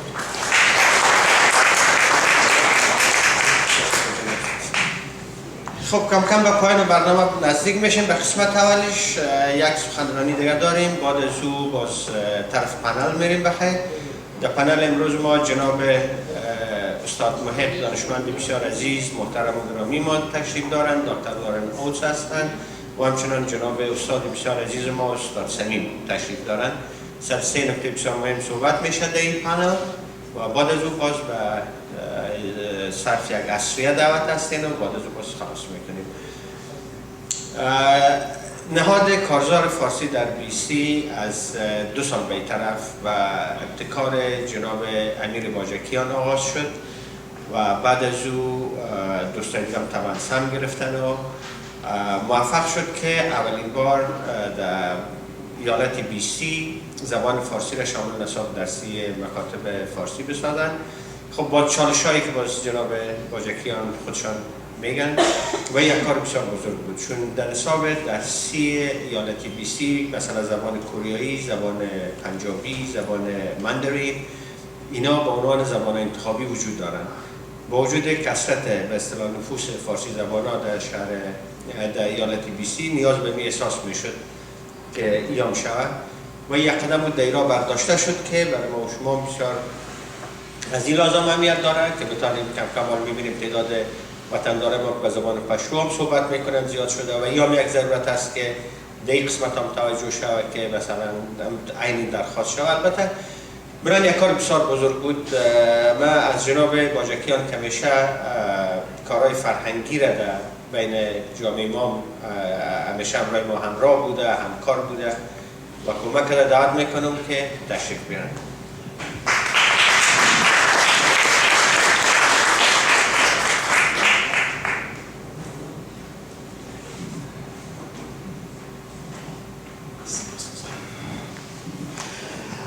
Hello everyone. من عذرخواهی میکنم که از روی تلفن باید بخونم چون تواناییم در سخنوری به اندازه بقیه نیست. حافظ شیراز یه زمانی گفت بشوی اوراق اگر هم درس مایی که درس عشق در دفتر باشد. So Hafiz, the great poet of Farsi, once said, "Let go of papers, as the story of love shall not be found in books." And part of me thinks that at that time, perhaps Hafiz had a crystal ball in front of him and was looking at a digital library called Dahmish a few centuries later, because this is a labor of love, and you may not find it in books, but you can find it on web pages, and it is a light in a sea of darkness. My name is Amir Bajakian. I am the president of Farsi IBC campaign. Farsi IBC, as Mr. Pawani said, is a grassroots campaign to bring Farsi as a second language option to BC schools, so that our children and other children can learn Farsi in schools under standard curriculum during school hours, and they get credit for it. And because of our collaborative effort between Iranians and Afghans, we were able to bring Farsi into BC's educational program guide, and now Farsi is available for students in all public schools in British Columbia where there is a demand. And Farsi 11 is now available in West Vancouver Secondary School for the first time, I think, in Canada, where you can learn Farsi during school hours as a language course, just like other language courses that Mr. Pawani mentioned. I have the privilege of working with Mr. Pawani as our vice president in Farsi IBC, and along with some of our other friends, our other board member, Sanjar Sohail, my great friend, and so 2 of our members of the educational team are here, Dr. Leila Sadeghi and Dr. Leila Rai. Dr. Oates and Mr. Pawani got into various technical details of having an online academy, curriculums, standards, and how to comply with the best standards that we can maintain. And this experience helped us as well to put together a Farsi 5 to 12 curriculum in accordance with the standards set by the BC Ministry of Education. So it's now part of the educational program guide, and as I said, it's available to everyone. But this is about keeping our language for the next generation, just passing it on, because as we get here from Iran, from Afghanistan, this is a major challenge. But not only that, but also to share our traditions, our heritage, our literature with our neighbors here in our new home. Because this culture, this literature, this legacy sees no borders, no boundaries. The message of Rumi, Hafiz, Rabia, Golrostar is for all humanity. It's not just for people of Kabul, Tehran, Balkh, or Isfahan. Dakht Danish pays particular attention to linguistic diversity of Afghanistan, making sure no one's left behind, no matter how small the population of the speakers of that language is. And this is the same value that guides us in Farsi IBC. So when anyone comes to me and say, what about this language, what about that language? I say, we are allies. We gotta bring more languages to our educational system so that more students have more options and more, we expand their world and we open doors for them to see the world as it is. It is about, the work of Dakht Danish is about defying the darkness brought forward to Afghans, which is supported by those who gave legitimacy to Talibs and their fraudulent emirates before, during, and after they reoccupied Afghanistan in 2021. It is the current darkness that is, in this current darkness imposed on Afghanistan. DDL is the light. And this is about the generation, and this is something very important, near and dear to my heart, because as I started following the news from Afghanistan on social media, when there's the stories of all the brutality of Taliban and all the backward thinking that they want to impose on Afghans, there's a generation that defies that darkness. This is about empowering that generation, empowering the women and girls of Afghanistan. Friends, Iranians and Afghans are in this fight together. Regardless of whatever unkind messages we hear nowadays, and I don't want to get into the details, but you know what I'm talking about, we are the people who is standing up to those who abuse religion to destroy who we are, our identity, and where we want to go, be it in Mashhad or in Bamiyan.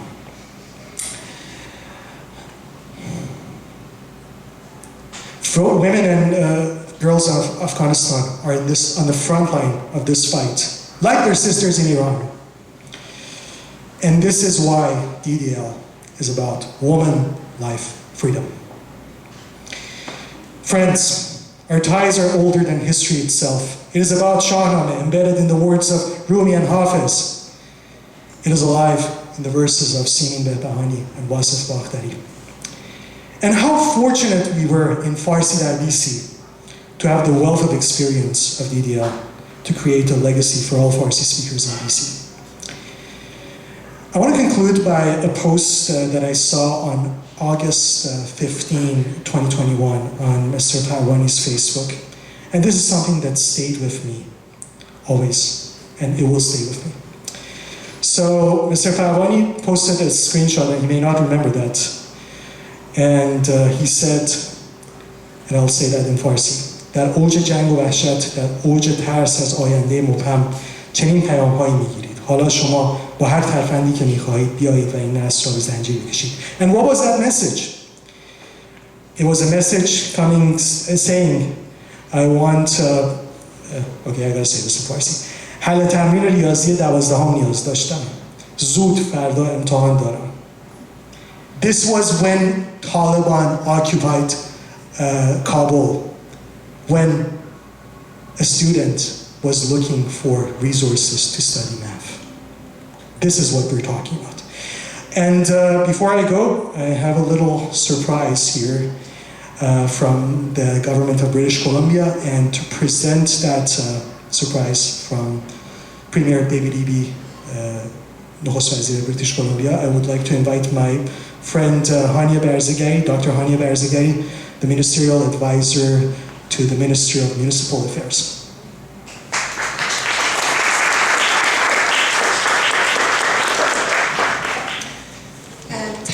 جان. Hi everyone. سلام به همه عزیزان. من خانه بزرگی هستم. کارمند پلیتیکال دولت پروینشال. سپاسگزارم از شما آقای پروانی از دعوتتون. Hi everyone. My name is خانه بزرگی. I am a ministerial advisor for the provincial government. It's an absolute pleasure to be here today. I got a little bit emotional by what you just mentioned about the student who was struggling to have access to some educational resources. As a member of Persian community, Farsi speaker, someone who is born and raised in Iran and moved here not long ago, I absolutely feel lots of familiarity with my sisters in Afghanistan and the atrocity and the oppression they are feeling these days and going through. And it is absolutely brutal for someone to be banned from having access to education. As I was driving here, I was just thinking, how would my life be if I could not go to school? How would be my future? Thank you so much for what you are providing for the women and girls in Afghanistan so they can educate themselves and live a better life. Congratulations for the 10th year anniversary of درخت دانش and this beautiful name that you have for your library. And I would like to congratulate those people who have access to literature, to education, through the hard work that you folks do. Thank you so much for the invitation, and it's my pleasure to actually present to Mr. Parvani and Dr. Oates the certificate from the Premier of British Columbia. Please, and I'm going to read this to you.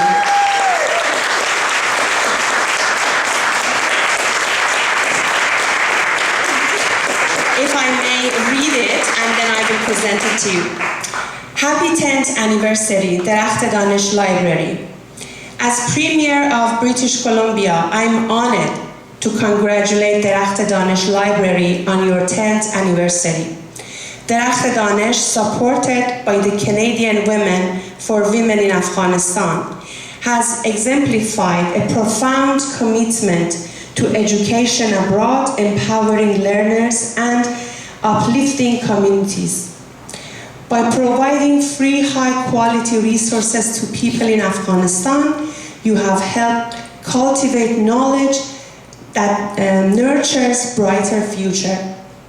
As you mark this significant milestone, I commend your unwavering dedication to advancing education and equality. Congratulations on this achievement and best wishes for continued success in the years ahead. Honorable David E.B., Premier of British Columbia. Congratulations.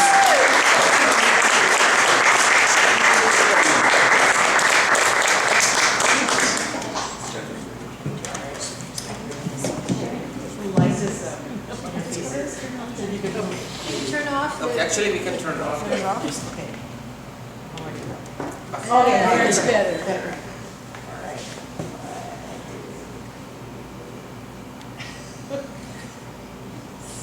Thank you. Thank you very much.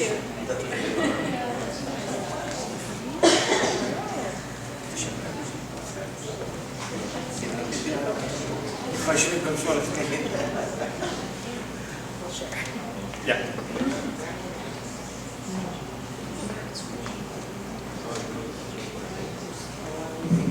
Thank you very much. It was a big honor.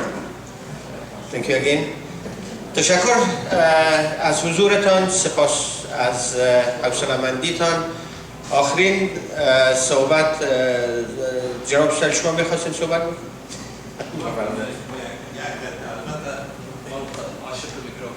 نه من می‌خوام. من سلام عرض میکنم خدمت شما. البته پیش از او میخوایم یک نکته عرض بکنم که در میان مردم ما یک عشق بسیار افراطی نسبت به میکروفون وجود داره. چون وقتی میکروفون به دستشان میآید پس گرفتنش از دستشان بسیار سخت است. البته من امیدوار هستم چنین نباشم. فقط میخواستم که برای دکتر لارین اوتس و پروانی و تمام تیم شان تبریک عرض بکنم به خاطر زحماتشان، به خاطر کوشششان، به خاطر تعهدشان برای آموزش در افغانستان شما میفهمید که متاسفانه با بازگشت طالبان نیمی از جمعیت افغانستان نه تنها از آموزش کار ممنوع شدن و ممانعت صورت میگیره، بلکه با قانون جدیدی که این 2 روز گذشته از طرف ملای غایب ایبت الله نشر شد، حتی صدای زنان به شنیدنش از طرف مرد بالغ جرم تلقی شده و میتونه اگر یک مرد بالغ صدای یک زن بالغ را بشنوه تا 3 ماه بعد زندان برود.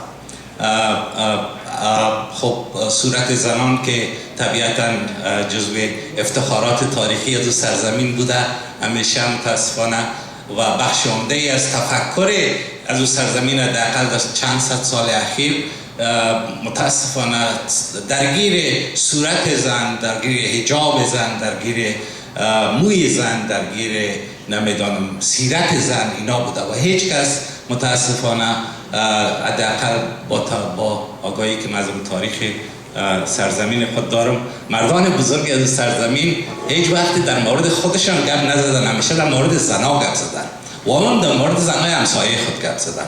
امیدوار هستم که فرهنگ تغییر بکنه، این فرهنگ متحول شود و طبیعتا درخت دانش با کاری که میکنه، با گسترش دانش، با گسترش دانایی، سهم عظیم در برداشتن از این سنت‌های ناپسند اجتماعی، فرهنگی و تاریخی برمی‌دارم. من بسیار سپاسگزار هستم و در این زمان من یک خبرم اینجا می‌خواهم عرض بکنم که ما در ماه سپتامبر در واشنگتن دی سی یک برنامه جوایز داریم و دکتر لارین اوتس یکی از برندگان جایزه روشنگری 8 صبح است که به خاطر تلاش‌هایش، به خاطر زحماتش تندیس ابتکار ملکه ثریا را دریافت خواهد کرد. تشکر.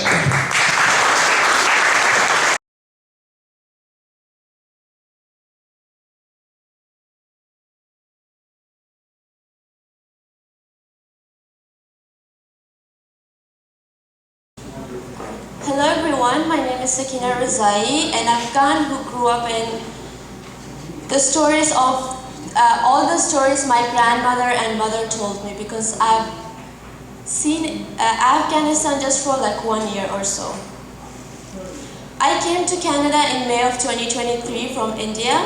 I graduated high school in Burnaby this year and I'll be stepping into college in September. Today I have come here to speak to you on the 10th anniversary of Dakht Danish Library. As the name suggests, the tree of knowledge is a strong, enduring tree, bearing fruits for its students daily. Learning from those it serves, it is a sanctuary, weathering the toughest days and providing shade for the resilient Afghan women who are not afraid to get an education, their basic right. My passion for education is rooted in the unwavering support of my mother, my greatest supporter. Despite not having the chance to get higher education in Afghanistan, she supported me in getting all the education and all the opportunities I can to grow. And it is that passion that makes me appreciate an organization such as Dakht Danish, where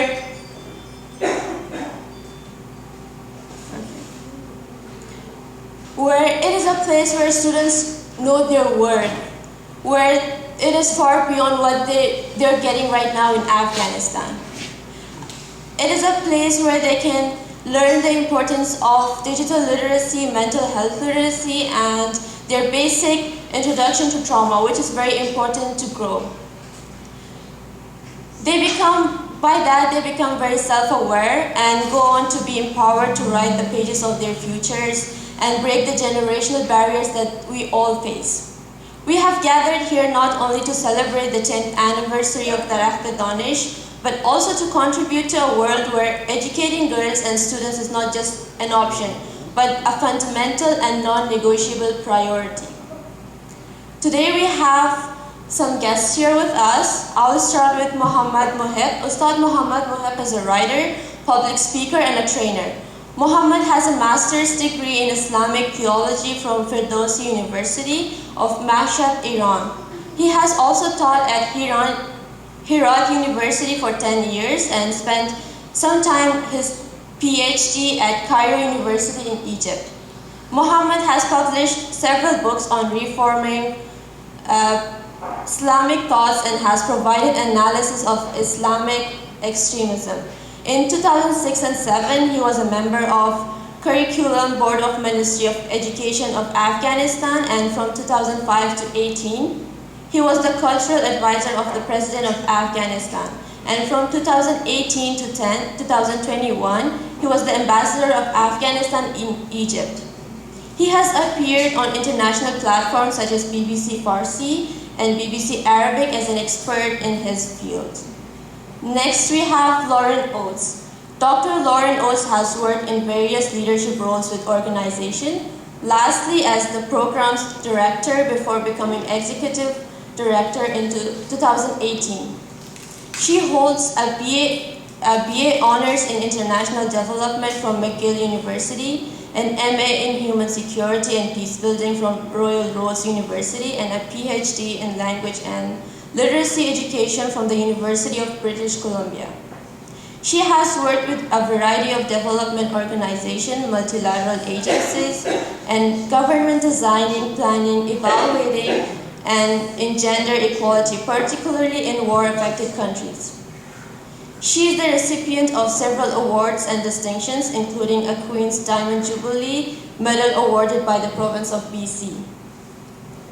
Last but not least, we have Fateh Samim. He's a poet, a writer, and a former diplomat of Afghanistan. He has been living in Vancouver for many years. Professor Samim has been helping Afghans and other newly arrived refugees and immigrants in BC for more than 2.5 decades at the ISS, the Immigrant Service Society organization. In recognition of his outstanding services, he has received a medal from IRCC. He's one of those who has always addressed the problems and challenges of newcomers, especially Afghans, and is well-known and beloved figure among the newly arrived. A round of applause for all our panelists. Without taking more time, I'll jump into the first question from Ustad Muhammad Mohib. The question is the Taliban's approach to girls' education aligned with Islamic teachings?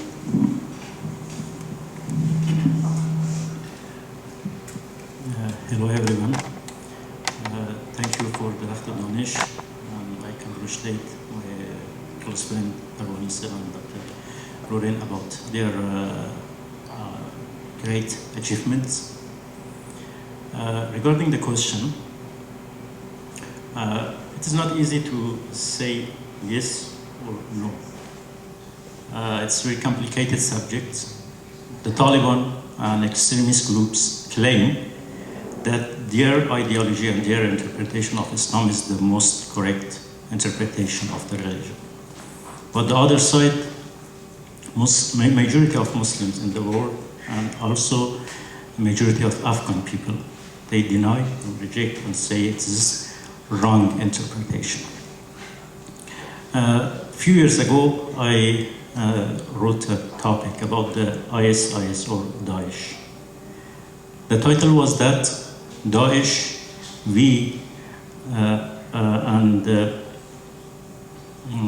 ignoring our responsibility. I explained that part of the reason or the elements which helped ISIS or Daesh to be created is coming back to us. We have to accept our responsibility. Also, there are external reasons for that.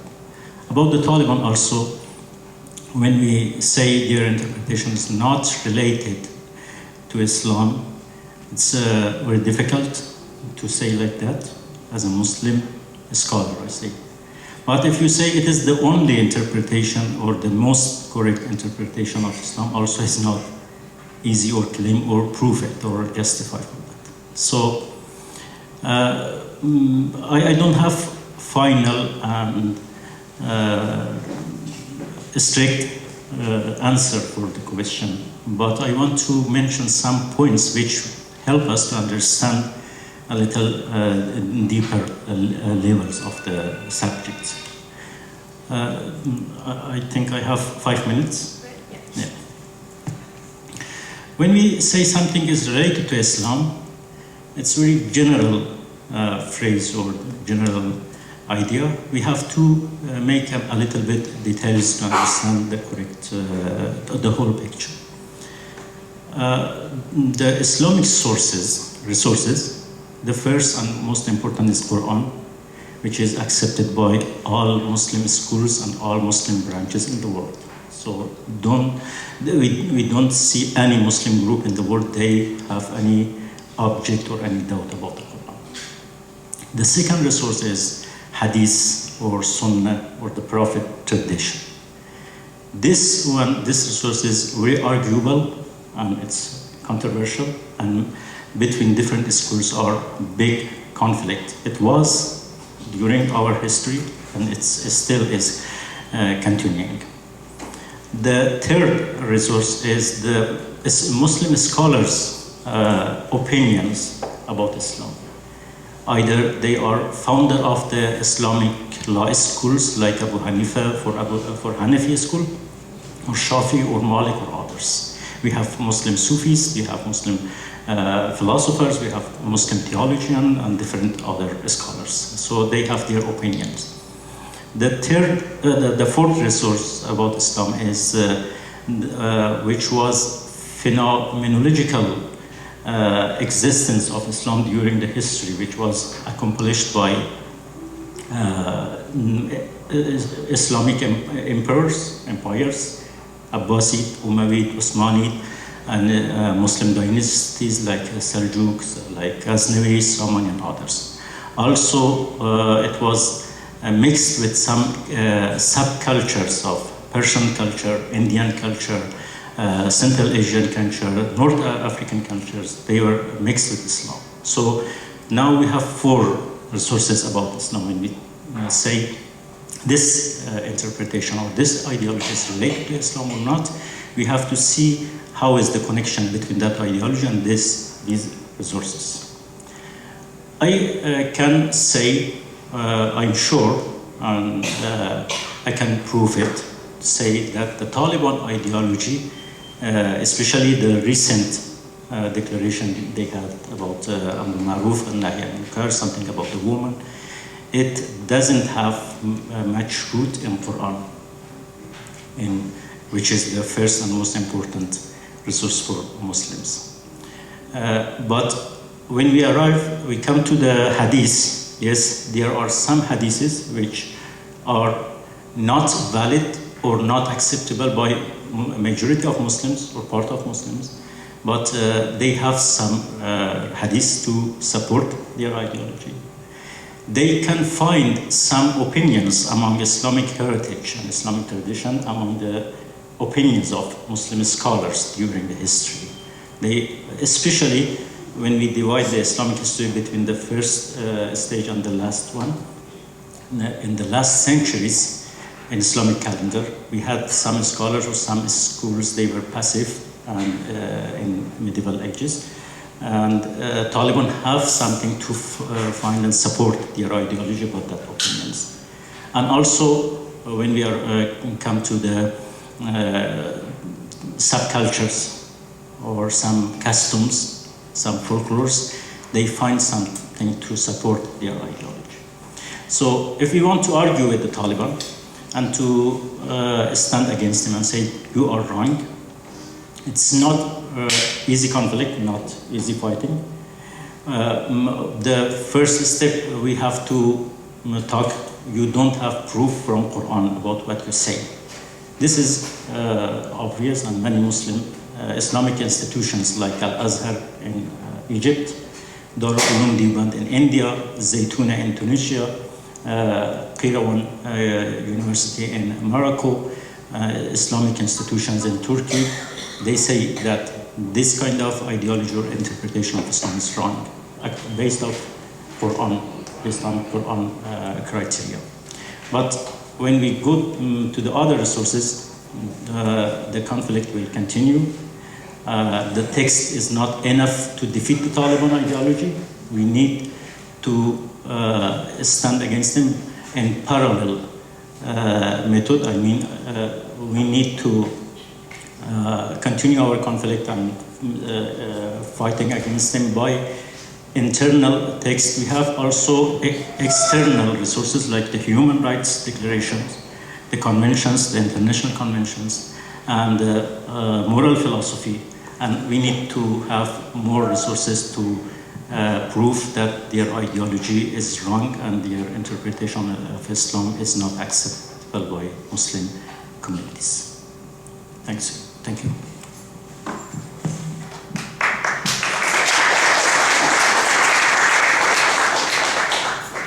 A very well put answer to such a complicated question. Thank you very much. The second question is to Dr. Laarin Oates.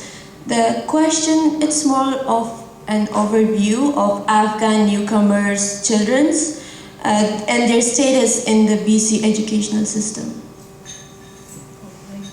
That's his question. No, it's... Yeah, that's the second. All right, okay. So...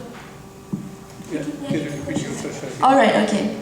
So, an overview of Afghan newcomer children's status in the BC educational system. Yeah, thank you very much. First of all, I would like to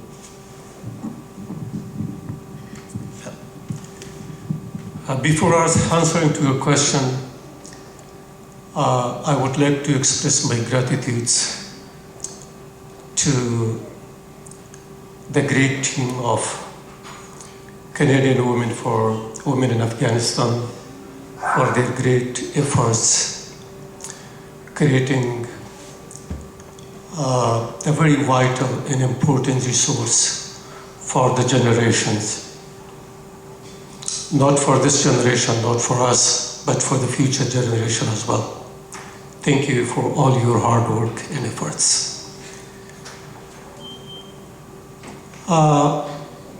This is a great question, but very complicated.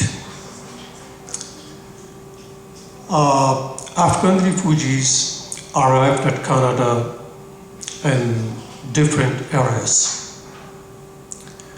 I can classify it in 4 eras.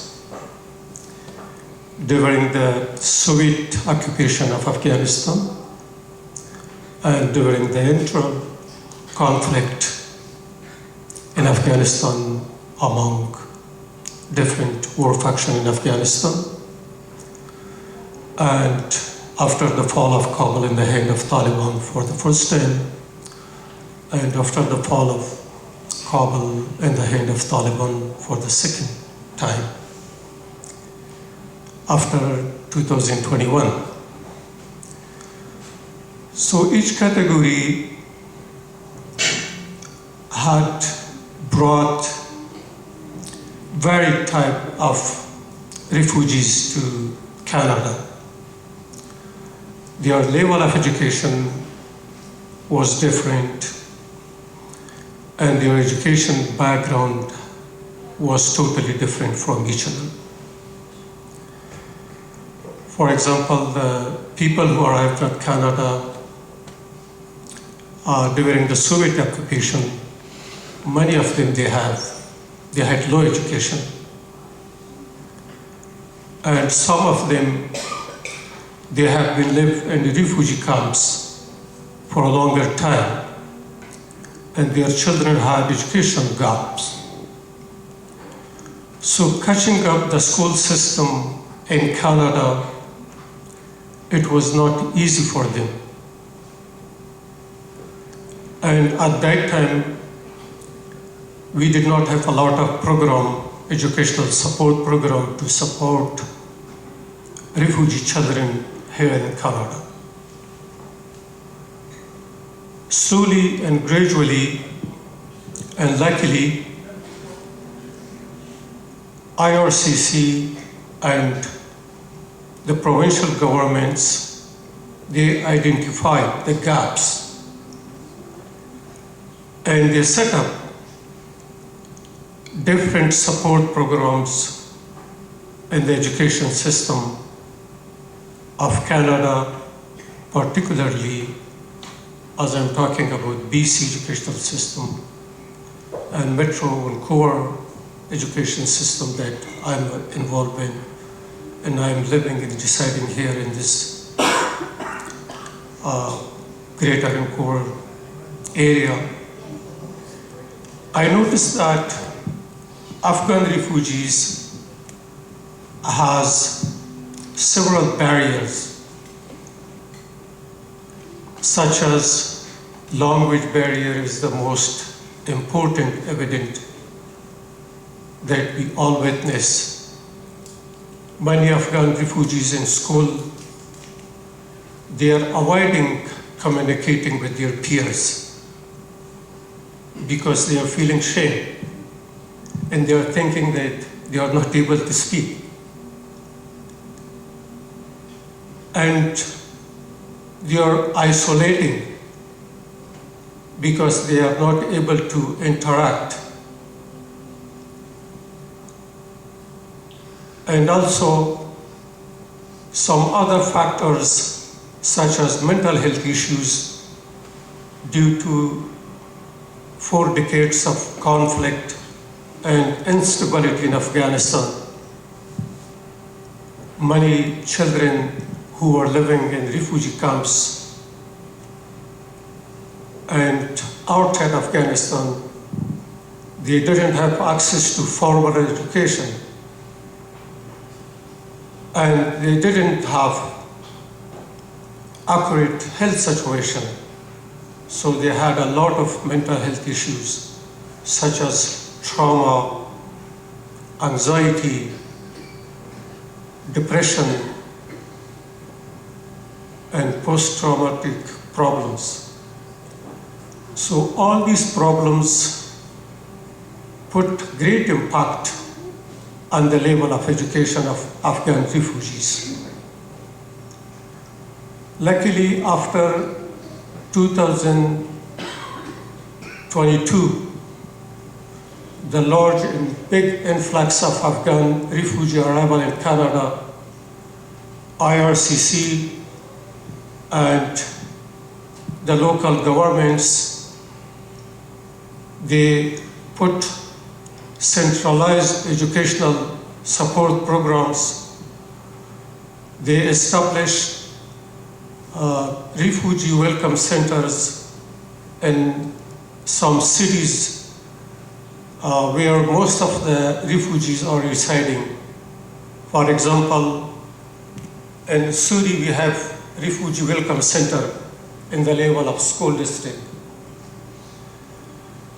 So these welcome centers all over Canada, they are providing very inclusive and accessible educational support to all refugee children. And in every school that I have visited, there are a lot of supports like mentorship program, after-school support program,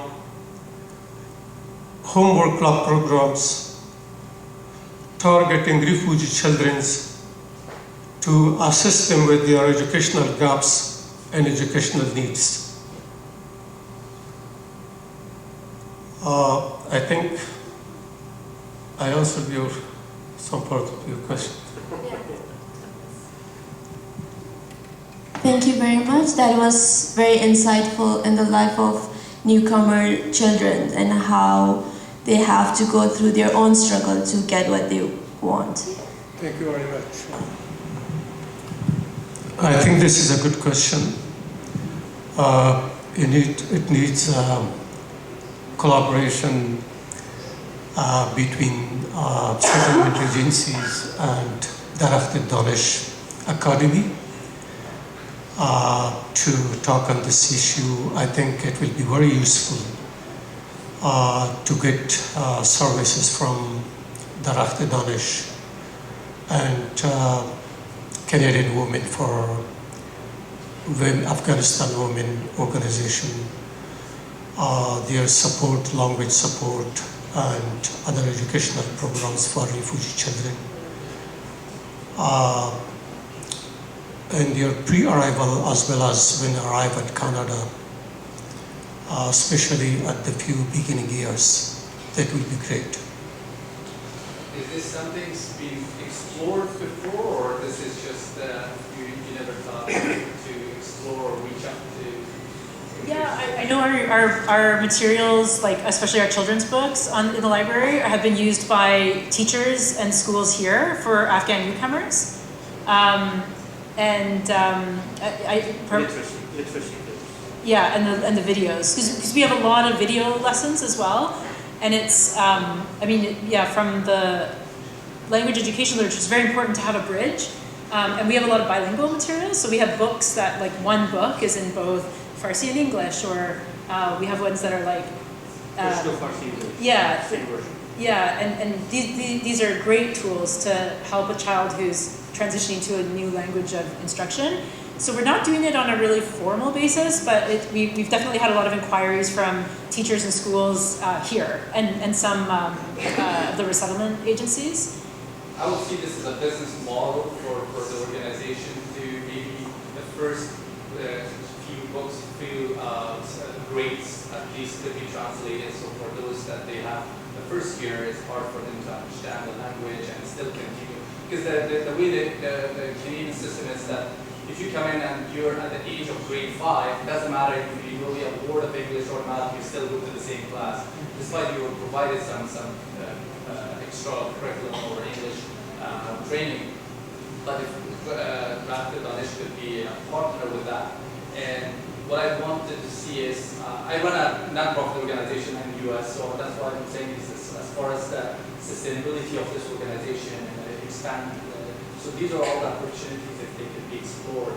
That would be a great way of helping those refugees from their home to here and then to continue their education.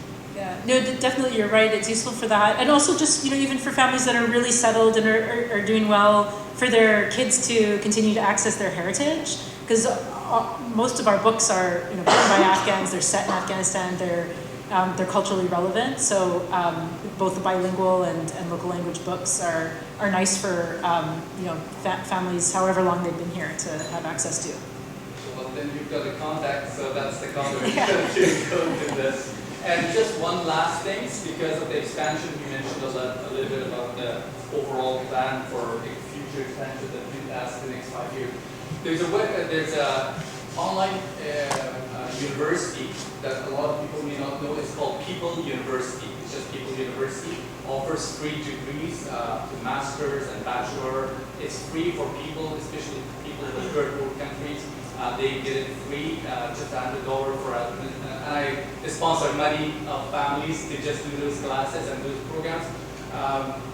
That could be another way of just to collaborate with them as well and offering those degrees down the road for people that want to still continue their higher education while receiving a very well-renowned recognition of those degrees such as business management, computer science.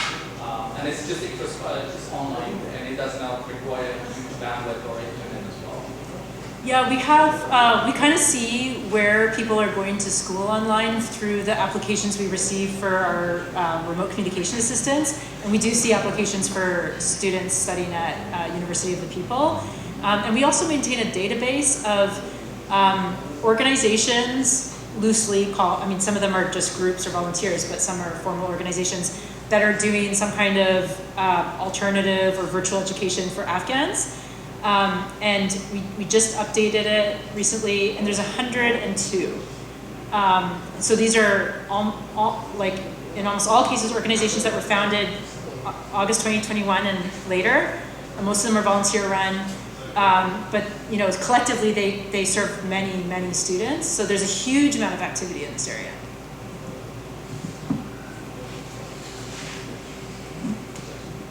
I think that's it for the questions. Thank you very much to the panelists for us for your time and answering the questions. And I think we'll end it here. Thank you very much.